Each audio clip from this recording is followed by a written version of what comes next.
Hi, everyone, and welcome. This is Seek Sustainable Japan. I'm JJ Walsh in Hiroshima, and today I have the pleasure to talk with Andrew Russell, originally from Scotland, now based in Hyogo Prefecture. Is that Hyogo right? Prefecture, yeah. Yeah. And we had the chance to talk a couple years ago. It's 2 years ago now about sake, of course. And we're going to be talking about sake again. But this time we're talking also about your sake tours that you've started doing in the off season. So during your brewing season, which you just said was about 6 months of the year, starting in October to March, you're brewing sake, and then during the off season, you're doing tours. How's it been going so far? Yeah, it's been good. I really enjoy doing the tours. I love the region that I do the tours in, the Nada Gogo. This is Japan's undisputed uh, brewing region in Japan. It's the biggest brewing region by volume. It's been that way for over 200 years. So I love the region, and it's the region where I work in the winter. So yeah, I'm very familiar there, and I'm constantly bumping into people that I know as we do these tours. So although I don't live there when I'm not brewing, it kind of does feel a bit like home. So yeah, it's very good. I would like to be busier, but the that's the nature, I guess, of tourism. Right now is quite quiet because I guess people are assuming that it's pouring with rain because it's rainy season, which actually hasn't really been the case. But before when I finished brewing, when I first got these tours up and running, it was very busy because I think a lot of people came to enjoy the lovely Japanese spring weather. So Yeah, and now we're in rainy season, so it's kind of a low time for tourism in Japan, but it's also a little bit cooler.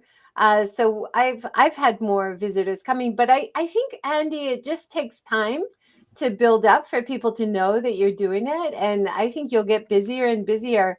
My partner Paul said he went on your tour and he really learned so much about sake, and he loved all the tastings and everything. Can you just give us an overview? Like what do you offer on the tours? sure. Well, first and foremost, for anyone that hasn't heard of the location, the region is called the Nada Gogo. The Nada Gogo is an association of 5 brewing regions, most of which were established, like I said, back in the Edo period. So the Nadagogo is it's actually quite spread out. It's about 24 kilometers from what's the southeast part of Kobe, near Kobe City, to Nishinomiya in the west. So to do the whole region is would be impossible to do any justice within a day. So I concentrate, like I said before, on the region where I work, which is kind of the middle bit. That's the regions of Uozaki and Mikage. And within those 2 brewing regions, there is some very, very famous sake breweries. So you have the likes of Kikumasamune, which were established in 1659, very famous for traditional brewing methods. We go to Hakatsuru, which is the biggest brewery in Nada. It's actually it was the same family as Kiku Masamune. They branched off later in the Edo period, so it's a little bit newer, but it's still like what 1750, I think it was established. So extremely old by anyone's standards, really. And then the last place I go to, actually, you see that picture up there is where that picture was taken. It's technically the company I work for. I work for Kenbishi. That's my brewery. It's a former brewery of Kenbishi. They kind of left everything the way it was in the brewery and just put a bar down the middle of this building. So it's a very unique experience. You're literally drinking next to tanks, and you're served things on brewing equipment that's used for making koji and things. So yeah, it's a fantastic location. And yeah, that's my tours. I do them on foot. There's obviously obviously a big part of it is tasting sake. Every location we go to, we taste sake, but there's plenty of other tours, if I'm honest, that just do tasting. My um, my goal really for this tour, my objective was to really talk about the history of the region, and to really so that people finish the tour and know why the region became famous, what makes it special, and also what makes the sake that they're drinking, that they've been enjoying throughout the day, how did it come to taste that way? So yeah, that's the tour. It takes about 4 hours. It's quite a leisurely pace, but visiting, 3 core sites within that is about right for a 4 hour tour. And the last location, as you can see in the picture there, it's a normal open bar, so there's other customers in there, and I like to just kind of relax a little bit when we get to that point.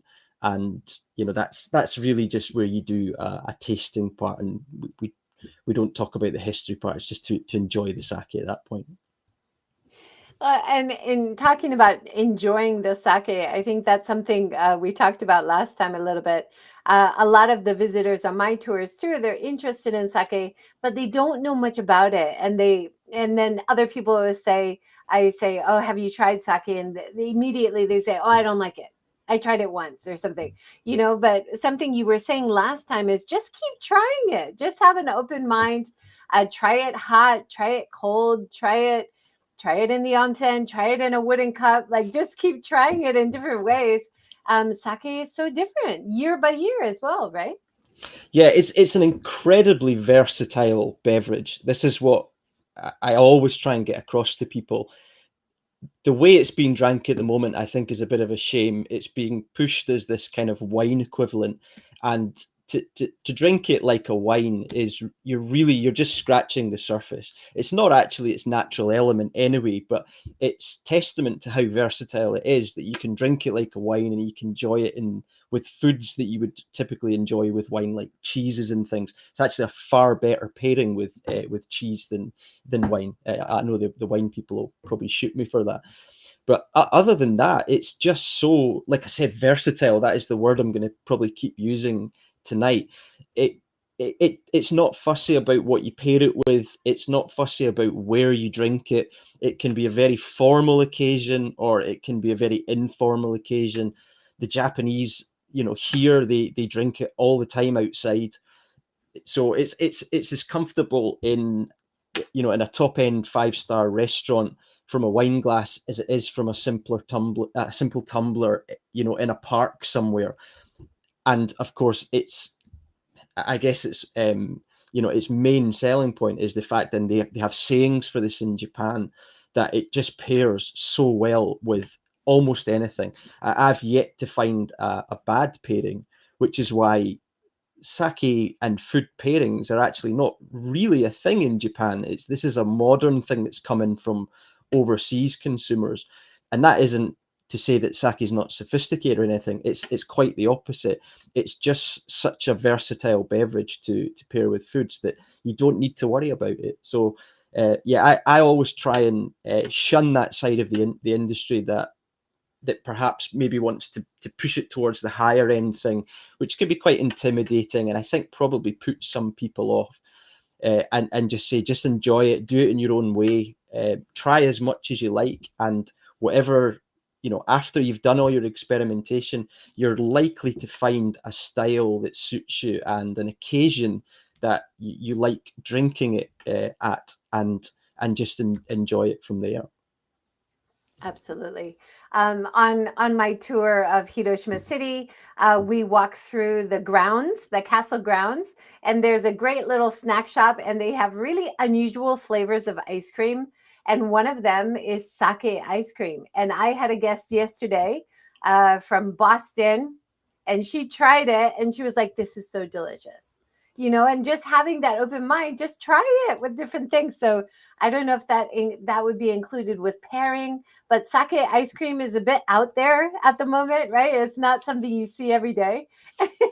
You can try it on my tour, actually. One of the breweries we go to, Kiku Masamune, they do a sake ice cream, because the breweries is obviously a large size brewery, so they do everything from very niche traditional products to high end stuff, but they do things like cosmetics and things that are made from things like sake kasu. These are the byproduct of sake brewing. So yeah, it actually the connections with sake and other foodstuffs in Japan goes very deep. Yeah. Sake is made from koji, so koji is a superfood. It's extremely healthy. Doesn't sound particularly nice when you hear that it's a mold, but then cheese is made from mold as well. So but you look at the base of koji and then look at Japanese cuisine, and it's it's intertwined with all kinds of different Japanese cuisine. So yeah, sake ice cream and amazake, these summer drinks that you get, these are all connected to the sake industry. Absolutely. Amazake, you just mentioned, is another one I try to get my guests to try. Now, it's a non-alcoholic fermented rice drink, which is made in the same way as sake, isn't that right? Uh, kind of, partially. Well, there's two types of amazake. You need to be careful because some of them technically do have alcohol in them. So the if you sake is made from koji. That's the secret ingredient to sake brewing. It's the engine behind the whole brewing process. It's what provides enzymes, and that is what allow or makes it possible to ferment using a grain rather than a fruit which has sugar in it. So amazake typically comes in two styles. One is 100% koji.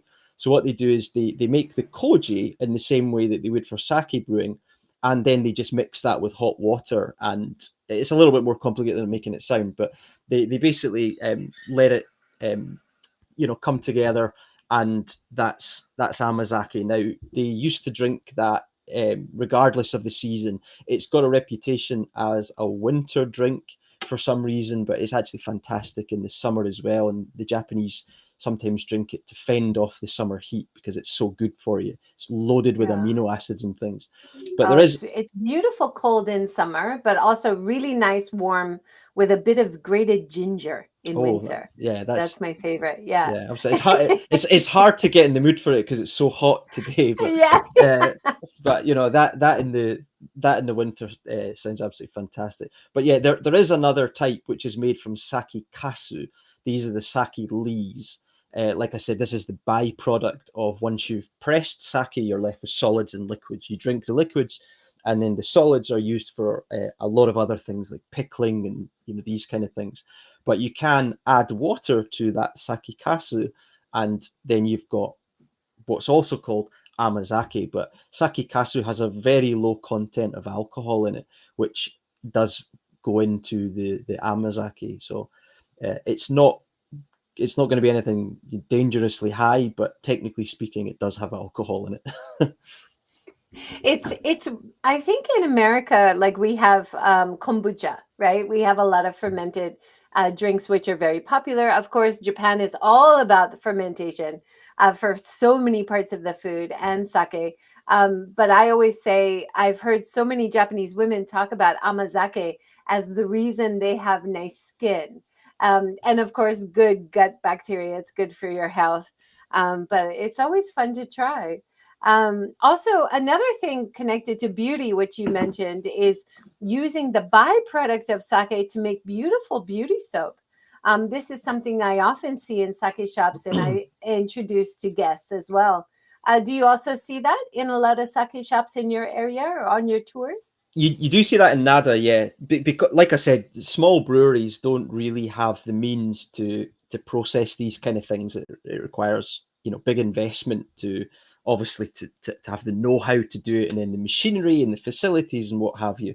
But when you get to the bigger breweries, for example, Kiku Masamune, they make a wide range of cosmetics and soaps and things like that, and obviously ice cream and amazake, and you can just buy kasu as well. So when you're at their shop, they have all that stuff, no problem at all. Part of my other tour, I also do Nishinomiya, which is in the weekdays, but I haven't done as many tours as Uozaki Mikage.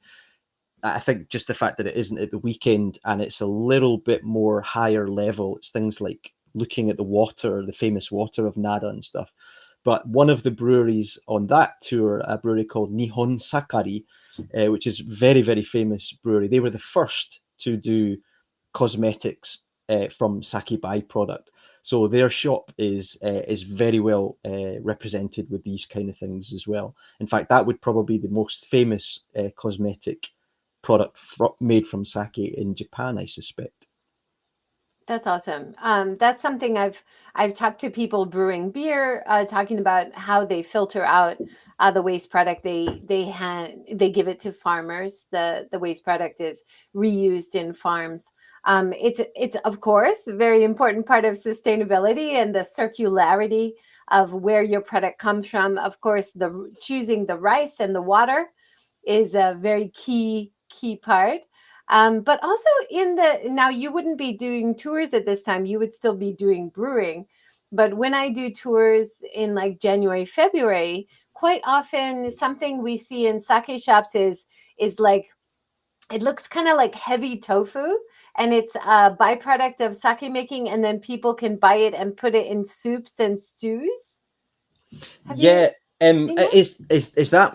I have to admit, I'm not 100% familiar with it, but it sounds a bit like kasu.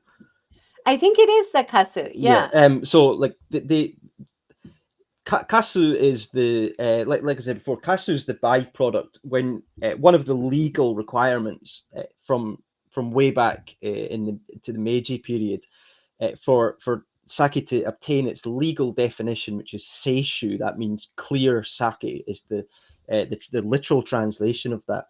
It has to be put through some form of press, and what the press does is it separates the liquids from the solids, and what you're left with is this sake kasu. So that is that's a very modern machine, or one of the more modern ones. It's kind of like an accordion press, but once it's finished, there's a huge amount of forcing those panels together, and then once all the liquid is out and taken off and put into a tank, you open that up and you're left with this brilliant smelling sake kasu. It's depending on how it's been made will depend on the thickness and its amino acid content and what have you, but it's incredibly healthy.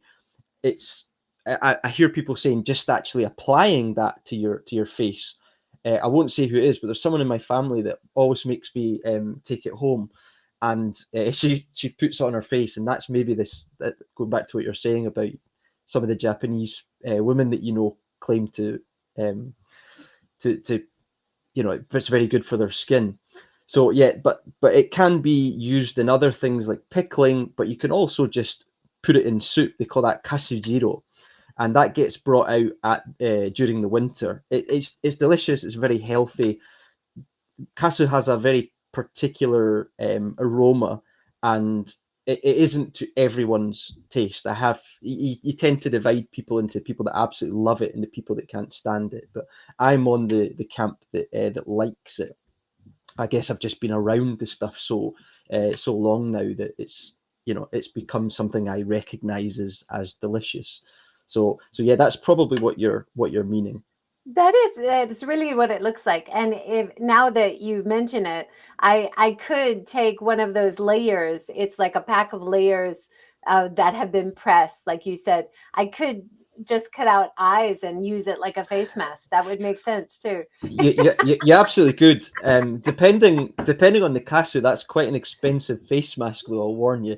Yeah. So it's not prohibitively expensive, but if you think of a bottle of sake at maybe 1,500 yen to 2,000 yen, a a little bag about yay size of casu is going to set you back about 500-600 yen. So from a top producer, so it's not super cheap, but it's not super expensive either. Yeah. Now, one of the things we talked about the first time, of course, connected to reusing and sustainability, is how you can still reuse the bottles, the big bottles. And when I go to beer places that are making their own beer, I will take my own, what is it called? I forgot the name, but my own container that you can ask them to refill. And I have a vision of taking one of those giant sake bottles to a brewery. Can you do that? Can you take your own bottle back, or they just give you another one, but they take it back, right? They do, yeah. Not all of them, but put it this way: the first brewery I worked at, it was a daily thing that the local people would come, and there was a spot where they all knew, you don't need to bother any of the staff. You don't need to announce yourself or what have you. You can just walk in and put this bottle down there, and they would take them away. Unfortunately, we can't use all of them. There was a couple that we couldn't use. These were typically things like shoyu and things that no matter how many times you clean them, you just can't get that smell away, which is not what you want when you open up a bottle. But if you've had nihonshu or shochu in them, then the vast majority of the time, then what we're doing is we're putting them aside, we're washing them, and then they're getting recycled into the system, and that'll happen, until it breaks. So that is the good thing about glass bottles. I was hoping you weren't going to bring this up tonight, though, because there's a bit of a crisis at the moment in the industry after COVID. One of the major bottle makers, and I believe maybe another smaller one, went out of business during COVID, probably because sake was not circulating, and not just sake, but shochu and everything else that goes into these bigger bottles. They just weren't circulating at any kind of pace like they used to do. So businesses, like a lot of other businesses, suffered, and some went out of business, and it happened that one of the major ones went out of business. So there is actually a quite serious shortage of the bottles right now. So to put a positive spin on that, if you have these bottles and you live next to sake brewery, they are more than likely, I think I can say with confidence, speak for them, they are more than likely going to be delighted to see these things, because the price is going up for them, and there is a nationwide shortage of them, and they're looking at alternatives which are less sustainable, things like pouches and these kind of things that are not as good. And of course, even cartons, which are paper, but they're not really paper. You're lined with plastic, and they're wrapped, and these kind of things. The bottle is surely, as much as I'm not an expert on these things, the bottle is surely the most sustainable version of that. So you definitely want to that to continue, rather than alternative packaging. Absolutely. And that was one of the interesting things that you're adding on the tour, is about the wooden barrel making. And that's something that I've talked with other people on the talk show about, bringing back the demand for making the wooden barrels, because the flavor is enhanced.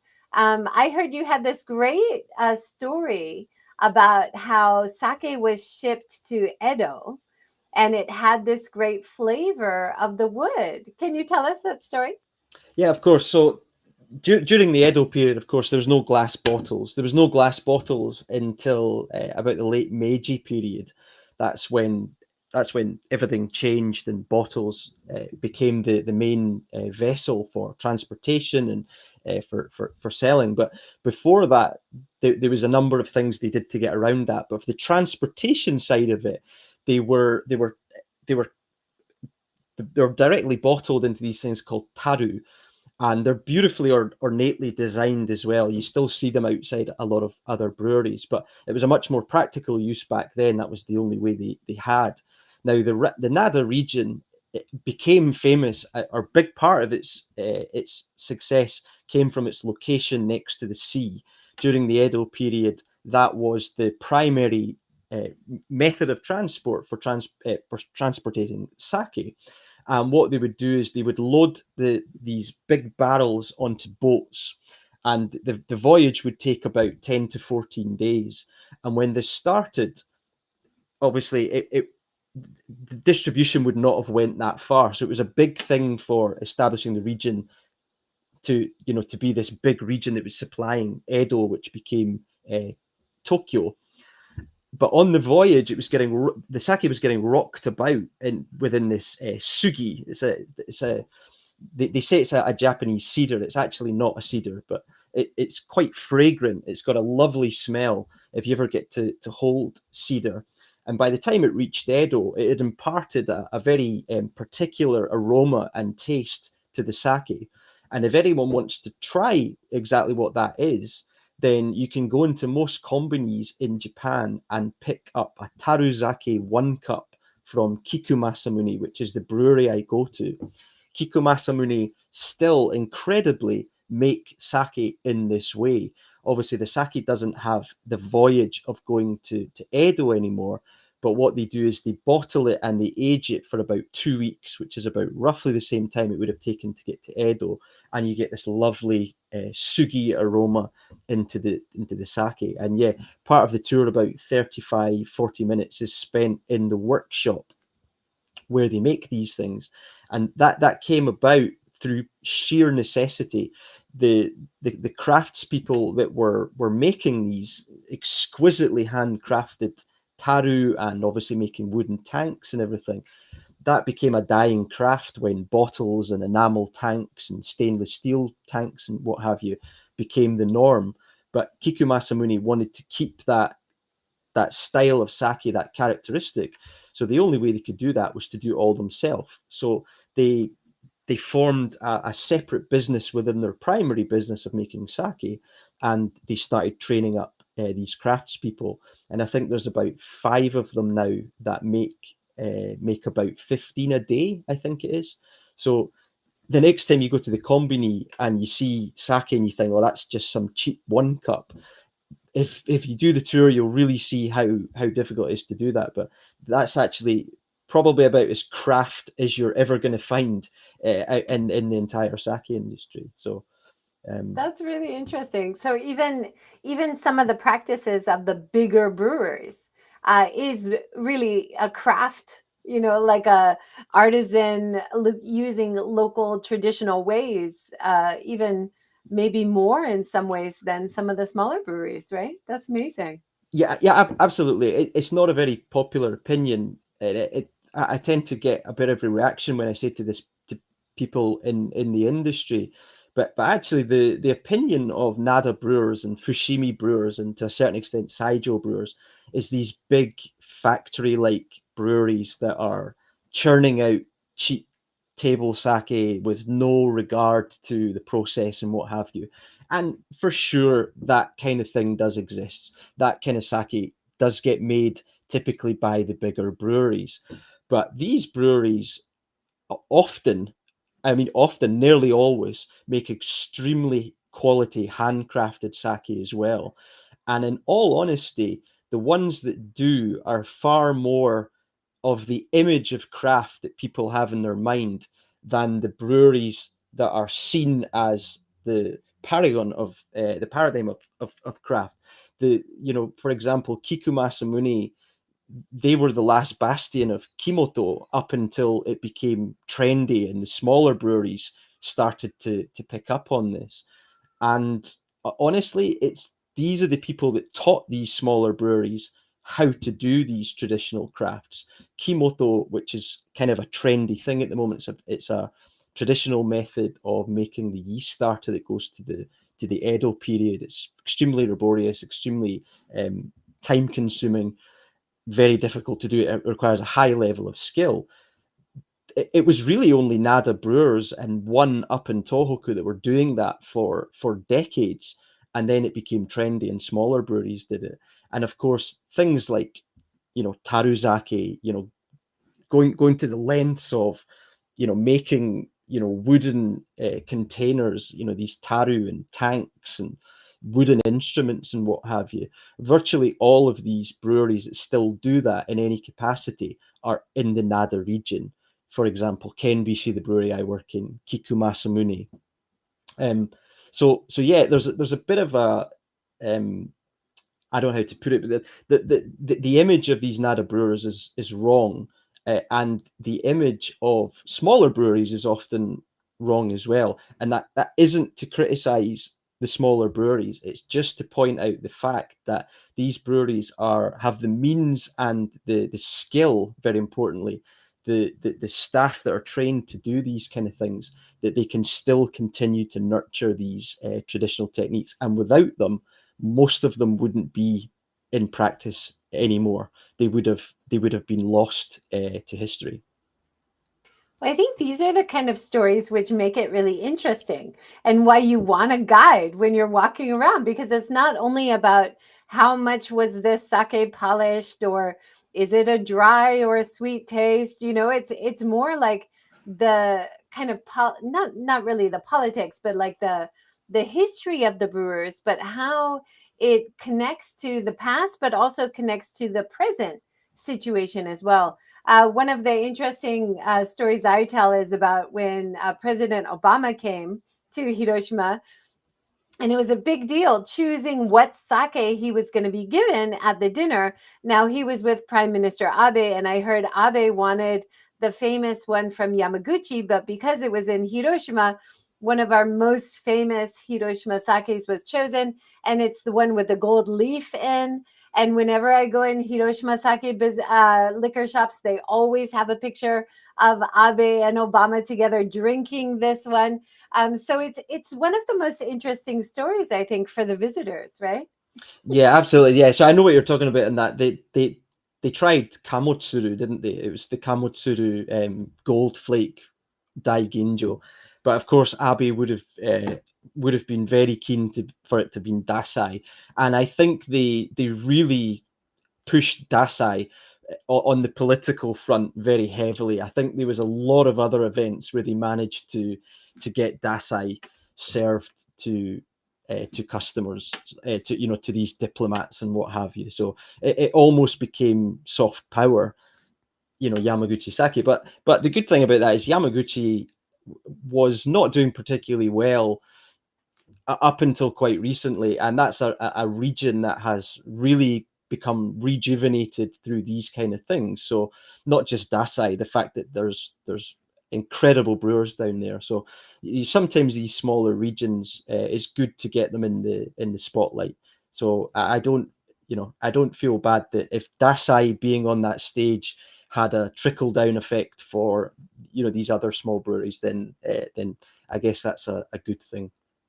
Yeah, absolutely. Now, before we started, you were actually telling me some kind of shocking statistics of how few sake brewers we have now compared to the Meiji period, for example. Can you give us a little overview of that? Well, I'll try and make it as quickly as possible, but it's obviously not quite as simple as this. But in the Edo period, so what's that? The 17th century until the late 19th century or mid 19th century, sake brewing was all controlled by the Tokugawa shogunates. They issued licenses and or permits to brew. They controlled how much you were allowed to brew.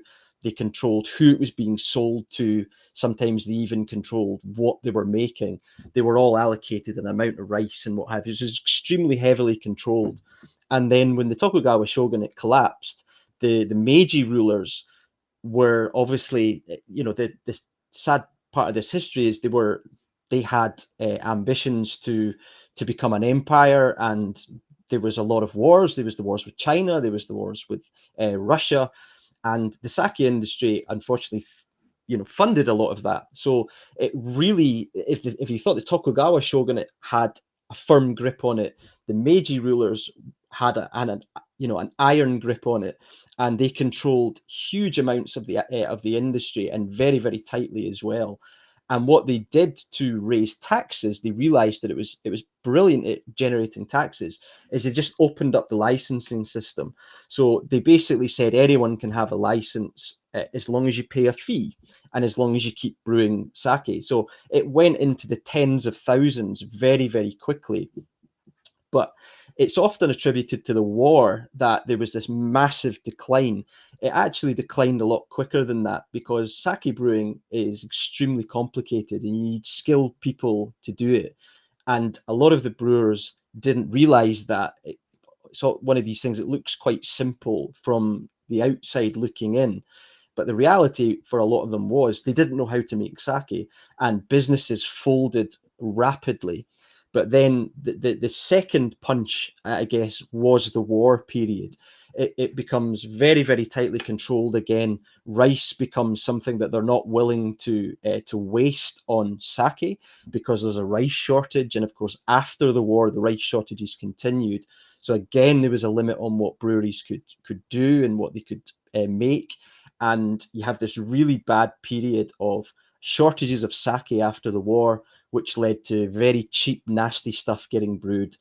There's one called like triple yielded sake that was based on synthetic sake techniques that they conjured up in the war and things. So it was a really bad time for the industry. And unsurprisingly, consumers start to turn to Western beverages. You had things like Suntory Tories, and Tories Bar became this huge thing in the 50s and the 60s, and people were all of a sudden drinking whiskey, and then that leads to drinking wine. And shochu had a real go at saying they were healthy. And so there's a big drop again. And I think by the 1960s, they were down to about 4,000 odd breweries. And then, of course, you've got another few things that add to that: the oil shock crisis, and obviously the fact that consumers are not drinking as much as they used to. And all these things had an effect. People, obviously, younger people, don't want to do the grueling work of brewing, and breweries simply closed because they didn't have enough staff. And like you said, where we are now, it's hard to put a figure on it exactly where they are, because having a license doesn't mean you're actually brewing. But there's probably about 1,150 active brewers in Japan. It fluctuates every year, and they're not issuing licenses to make seishu. So that number isn't expected to rebound anytime quickly. The only hope they have is people that have held on to licenses, done enough to keep them, will see fit to resurrect their business and to give it another shot. And that's really the only way that the numbers can go up. But obviously, it's driven on demand and consumption. Oh, that's a really impressive roundup of a shortened version of the history. Thank you so much for that. But it really shows how, and this is something I hear all the time, that the export market for sake is so important. And so, of course, in that way, also introducing the sake culture and sake itself to international visitors is a part of building the export brand, I would think, right? Do you see that as you're doing tours? Yeah, absolutely. Sake tourism is probably the first step to get people interested in sake. I mean, anyone that lives here just needs to open their eyes. There's tourists everywhere.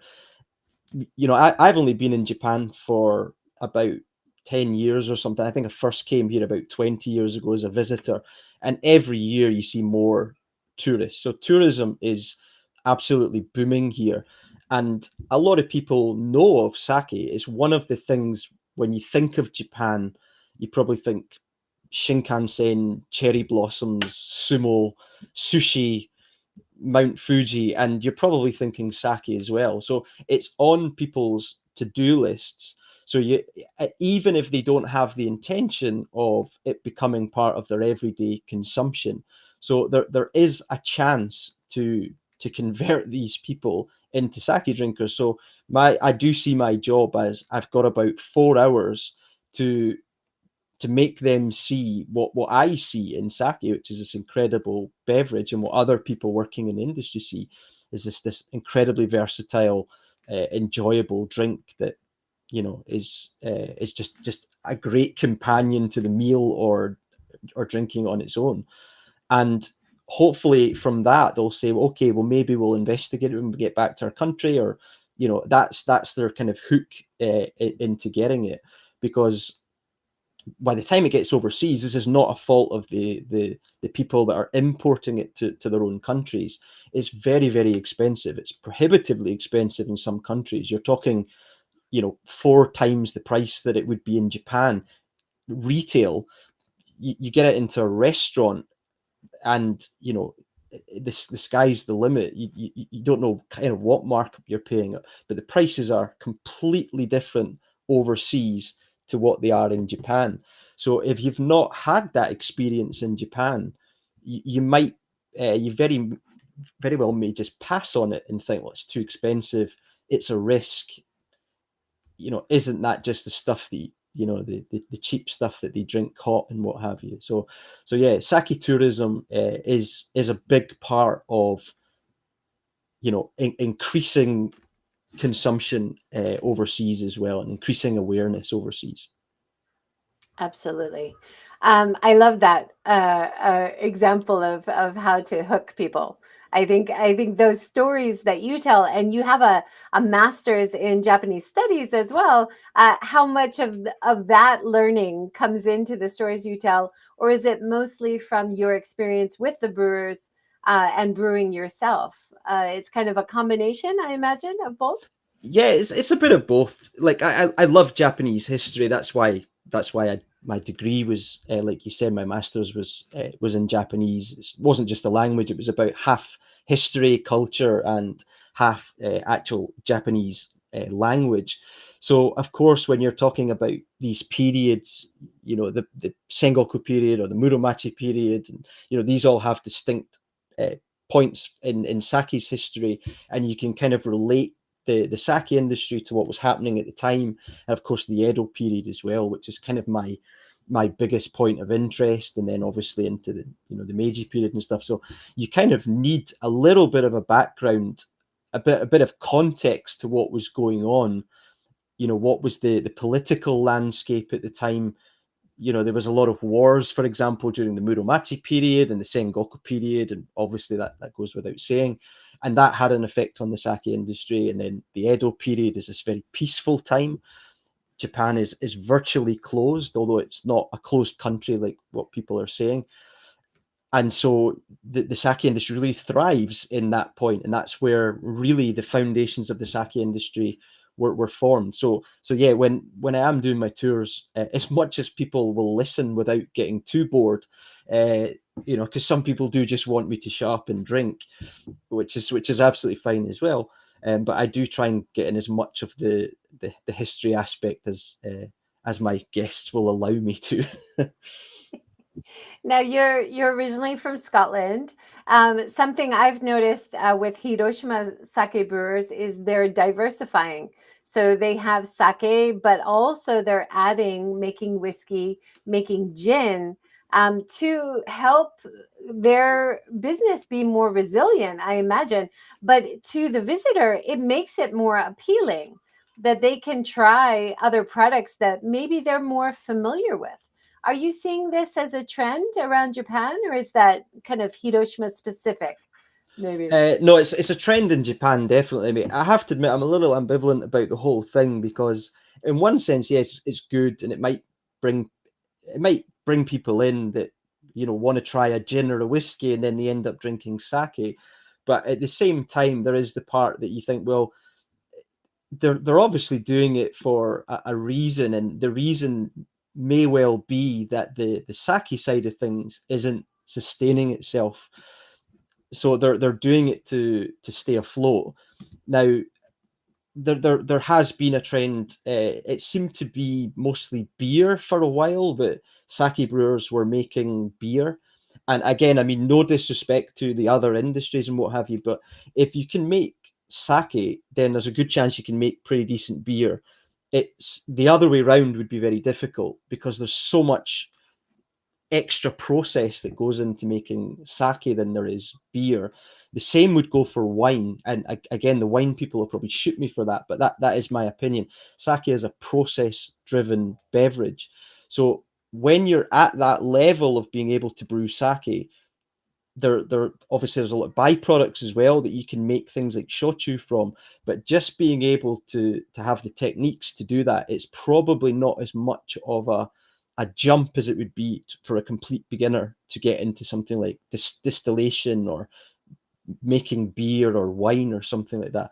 And I think that's actually one of the reasons for the crossover. But there's some very interesting businesses that are forming from this. A good friend of mine works in Kyoto at a very small brewery. In fact, it's the only city center sake brewery left in Kyoto.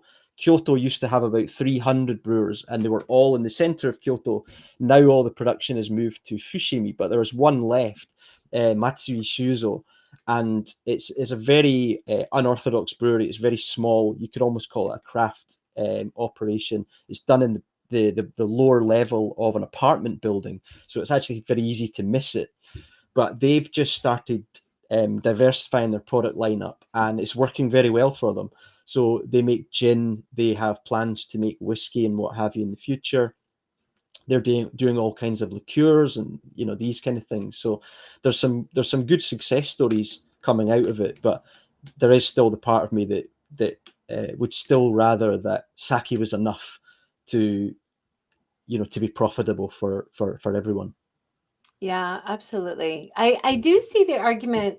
If you're like on your tours, you take people to bars where they can try different sakes, but sometimes you might have a group, and in the group, there's people who either don't drink at all or they're really anti sake. They might be into trying a beer or trying a whiskey or a gin instead. So, in that way, you might kind of hook them by getting into the sake culture by being around it. Anyway, that's one possible argument for it as well, right? Yeah, Um, absolutely. yeah. Some of the places you're taking people to, not only having the sake, but also having little snacks as well, looks really lovely. Yeah, so the final place that we go to, like I said, it's a really unique experience. It's called the Nadagogo Sake Tokoro. Like I said, it does belong to Kenbishi. It's in a former brewery of Kenbishi, but the concept of it is Nada Sake. It's not Kenbishi. You'll see the staff; they'll all be wearing different breweries. In fact, there's representation from all 26 breweries within the Nadagogo, and the walls are lined with all these. I mean, that's Kenbishi's Happy, but there's also two other breweries there. But literally, there's every brand is represented, and you can try all different kinds of Nada sake. So yeah, that bar is it is a bit of a unique experience, but the concept behind that bar originally was food pairings to show how versatile particularly Nada sake is. That's something that I should emphasize. A lot of modern sake is very high in aromatics. That tends to be what's trending. They're trying to make a sake that's similar to wine or that appeals to wine customers. Now they make that in Nada. They can make that with their eyes closed in Nada. They have the technology and the means and the skill to make anything they want. That's how well funded some of these breweries are. But the actual traditional style in Nada, the typical style in Nada, is what they would call ajike, not kaorike. So it's more flavor driven rather than aroma driven. And if you've got flavor driven sake, then it pairs with food. So at the Narasaki Tokoro, yes, I do an otsumami, which are more than just a couple of pickles thrown on a plate. Hopefully, um, your husband can attest to that. So yeah, it would be remiss to do a sake tour and not serve it at some point with food, because, like I said, that is one of its specialties. Absolutely. One thing I was really impressed when I did a sake tasting with one of your old colleagues, Miho Imada. Oh yeah, Uh, yeah. she would often have the pairing with delicious food, but also with each sake she introduced, she often would give us the water that it was made with, and I love that experience of drinking the water, the pure water with the sake, and it just enhances it. Plus, you're hydrating, which is good when you're out drinking, right? Is this like a common practice when you do the tastings? Do they often have the water? As much as it's feasible, a lot of people like to do it. They do that at the Nagasaki Tokoro, for example. The famous water is Miyamizu in Nada. They serve the brewing water. It's not typically Miyamizu, but it's water from the Rocco mountain range. Typically, it has characteristics. It's hard, which is unusual for Japan. Or it's hard water for Japan. So yeah, the brewers know how important the water source is, so they tend to be A, very proud of it, but B, want to actually let people try it to see what they're brewing with, to see what is actually having such an influence on it.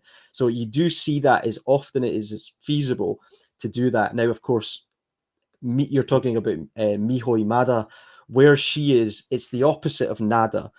They have extremely soft water, and they have a very fascinating history based around how they worked out how to brew with that. This was a more modern thing than the Nada region, the Nada story. So she's obviously very, very proud of that characteristic. It's one of the first things you're going to mention when you talk about Fukucho is it's made with very soft water from Akitsu.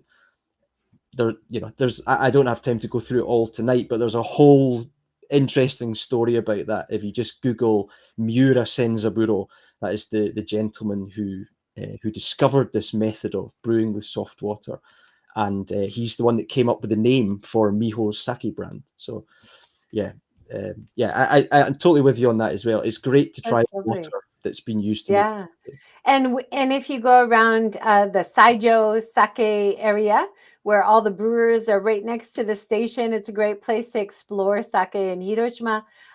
They Kamosuru and a lot of the brewers have the spring water available for you to fill up your water bottles as you walk around the town, but also to drink in combination with their tasting, which I think is awesome.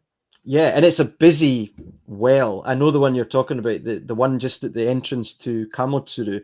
There's always someone there filling up their bottle. And then I think if you go round the corner to, I think it's maybe Saijotsuru, they also allow people to fill up.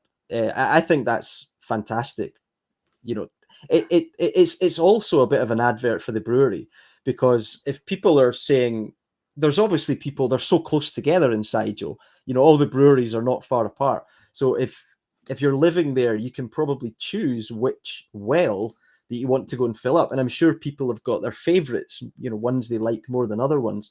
And that surely has to lead into a bit of favoritism towards the sake as well. So I actually think it's a little bit of a clever marketing to get people. The next stage is, well, I'm drinking the water, I'll just buy their sake now as well. So Absolutely. Plus, we just don't have enough water refilling stations around. So it's something that I always recommend. And I saw that they were all listed on My Mizu, the app where you can find where to refill for free, which I thought was awesome. yeah. Now, one other thing we haven't talked about yet, which I think visitors are always really interested in, are the aprons that people wear in sake shops, which we're seeing right behind as we talk today. Can you give us a little introduction? There's so many Yeah, beautiful ones. sorry, I was just looking over my shoulder because I have a beautiful one. Every brewery I've worked in, it's been my souvenir that I've taken away. These are called mai kake. They're actually used by the brewers quite often. They're good to wear as an apron if you're working in a rice polishing mill, for example. When you're doing bottling, you constantly scuffing your clothes and stuff. So they are worn by the breweries, but they're obviously, they are a bit of an advertisement as well. They're handed out at events sometimes. They're worn by people at events. It's a very visual thing to have on when you wear them. But I have my own little collection. So I have the one from my first brewery, and from obviously the beautiful one from Fukucho with Imada that's actually been updated now. And obviously I have my my Kenbishi one. But yeah, these are of course a traditional garment that would been worn by people in the industry, that has that's thankfully been continued into this day. Most brewery shops that you go into in Japan will sell them. That picture you're seeing in the background is actually a kakuuchi. So I don't know how you translate that. So it's like a standing sake bar. I'm still not sure 100% what the difference is between tachinomi and kakuuchi. It's like a sake shop that you can just pick up the products and start drinking and eating. They're a little hidden gem in Japan, but they have this beautiful display. These are all from Hyogo. So you're seeing there's one there, I can see Banshuikon, which is up in Harima, and then Oku Harima, obviously from the same region, and then some that are further up. And then there's some from the Nara region as well. That's Hakutaka that you see in the background. So already we're talking about the product. So yeah, it's again fantastic advertising from the brewers. Absolutely. Now, since you started doing tours, you had a very famous guest. I did indeed. Yeah, Mr. Gauntner, probably the most well-known sake professional in Japan. He's a lovely man. I've known him almost my entire career. I actually got in touch with him before I even started brewing. He's just one of these very helpful people that's dedicated his life to supporting the industry, and he's been very influential. And I think he's done very, very well at attracting overseas consumers, probably more so than anyone else, to be fair. So we're all kind of thankful for the foundations that he's laid. But he is also an incredible sake geek, and he got in touch, and just towards the end of the brewing season, I was one of the first people that came to visit me in Nada. So that is outside Kiku Masamune, and we'd just done a tour of my brewery in Kenbishi and what have you. So yeah, it was a real privilege to have such a famous face come to Nada to visit. That's awesome. So you will be offering tours on most days. Give us a little rundown of how people can book a tour with you and get more information. Sure. So the tours that we've been talking about for most of this episode, Uozaki and Mikage, it's on my website as Nada West Tour. It is actually the central part, but the other part's in the east, so it just makes sense to call them east and west. That tour runs on a Friday, Saturday, and a Sunday. Unfortunately, that is the only days that I can do that, because the one of the locations that we've been talking about, the Nada Gogo Sakitokoro, that there it's only open on Friday, Saturdays, and Sundays. So unfortunately, I'm limited to that. If it was open during the week, then I would certainly extend that tour. On the days that I don't do that, then I go to Nishinomiya. As I said, the content, if I'm being honest, is a little higher level, because we're talking about things like the very famous water that they have in Nada, the Miyamizu. So we go and see the wells and what have you. But there is still brewery visits, and I guess the very interesting finale, other than as an alternative to the Nadasake Tokoro, is we go to a traditional kakuuchi, which is where you're seeing these maikake. I think I'm probably not wrong in saying that a lot of people come to Japan and never notice these places. They don't look particularly appealing from the outside. They're usually small, family-owned, and not really designed to catch your eye and welcome you in. They just look like a pretty old liquor store from the outside. But on the inside, you tend to find some incredibly warm people that, like I said, they're almost always family owned. It'll be, a father and wife combination. This is a mother and son combination. There's a lovely couple that run the place. And so I finished the tour there. So we're still doing all the visiting famous breweries, but we're doing a little bit more sightseeing, and we go to the kakuuchi. The only day that doesn't run is a Tuesday. That seems to be the day off for everyone in Nishinomiya. So, and that's the day I've picked as a day off. But outside of that, it's available every day. That's awesome. And it seems like you have a combination of not only sake tasting, but you're also visiting museums, which sometimes are very difficult to understand for people who don't read and speak Japanese. So having a local guide really helps. Also going to the workshop to see how the wooden barrels are made, and then meeting the local people who are in the sake shops, and maybe even some brewers along the way if they pop in, or Yeah, absolutely. sometimes you might, yeah. So one of the places I go to, Kiku Masamune, the master brewer works in the shop during the summer, because obviously they're not brewing, and he's a good friend of mine. He's a very famous toji. He's part of a very exclusive guild called the Tamba Guild. They're up in the northern, the middle region of Hyogo, Sasayama, and he's usually around. And if he is around, he'll come over and say hi and make some jokes, and sometimes sneak in a bit of free sake if I'm honest as well. But the museum part as well, that is a big part for me. I'm never going to change that. These museums, like you can see there, they typically have very old Edo period brewing equipment, which is really the foundations of the sake industry. But as luck would have it, the brewery I work for is extremely traditional, and they are one of the few breweries left in Japan that still use a lot of these old fantastic wooden tools and instruments. That is their method of brewing. That's how Kenbishi brew sake. So I think it's the one time I'll be immodest. I think possibly I'm the only tour in Japan that has hands-on tour guide in Japan that has hands-on experience using these equipment. So to me, it would just be silly not to talk about them, because before I started using them, it is very complicated and it is very difficult to find information on them online. And if you do, they're in Japanese, and they tend to be using vocabulary that most Japanese would have to start looking up as well. So yeah, I think it's a really interesting part of the tour to see how sake brewing was done in the past, but also is continuing into the present day in very, very few locations.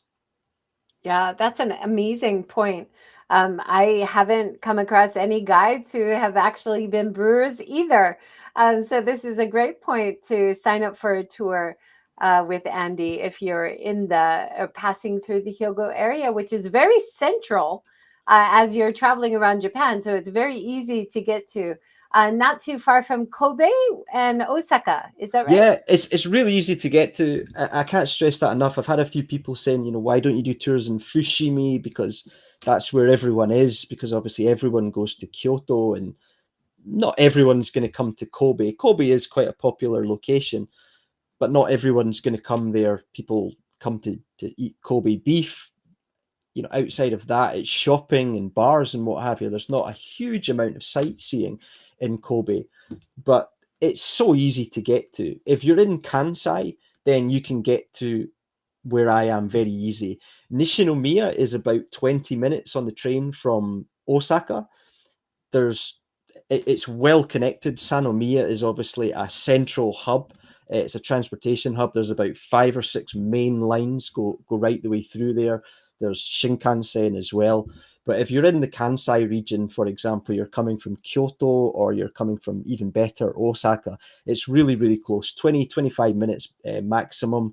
If you're coming from the other side, maybe from Himeji, then it takes a little bit longer, but there's plenty of express trains or the Shinkansen as well. So really, the whole "it's not Kyoto" thing was never an issue for me. It shows you a part of Japan that although it's in a big city, it is actually off the beaten track. There's probably not much reason to go there other than for the sake breweries. So it's a chance to see a side of Japan that you wouldn't normally see as well. Absolutely. And so many people are now finding Kyoto not the best place to travel because of over tourism. It's a lot of visitors who are coming to Hiroshima are saying, I wish I didn't plan to stay so long in Kyoto. It's so busy every day. So getting off the beaten track, coming to places like where you are, people will really appreciate it. And especially if it's well connected by public transport. Well, that's all the time we have, but thank you so much, Andy, for joining and sharing all your insights. Good luck with your tours. I hope I can come and do it soon myself one day. I would love that, and thank you very much for having me on. It was a pleasure, as it was before. So I can't believe it's been 2 years already. But yeah, thank you very much for having me on and listening. Of course. And good luck with your podcast as well. We didn't mention that. What's the name of your podcast if people want to listen to that? Yeah, so I do a podcast with a good friend of mine called Jim Ryan. He is a sake writer and translator. He's the author of a book on Yamaguchi sake, which is a fantastic book. I recommend going to buy that if you ever get a chance. But yeah, we do a podcast called Sake Deep Dive. It is we make no bones about it. It is aimed at the beyond beginner. So it is not talking about entry level Sake 101, it is the next level from that. We are about to release another episode on the 1st of July, which is going to be on Okayama. So that's another region very close to my heart. So hopefully if anyone's interested, then they can check us out on Spotify or iTunes or wherever you get your podcasts. Awesome. Thank you so much, Andy. Thanks everyone for joining. Great to see you. As we were live, Louise. Louise is a tour guide herself coming from New Zealand and does some guiding in Japan as well. Oh, well, thank you for listening, Louise, and keep up the good work. And you too. And take care, everyone. See you next time.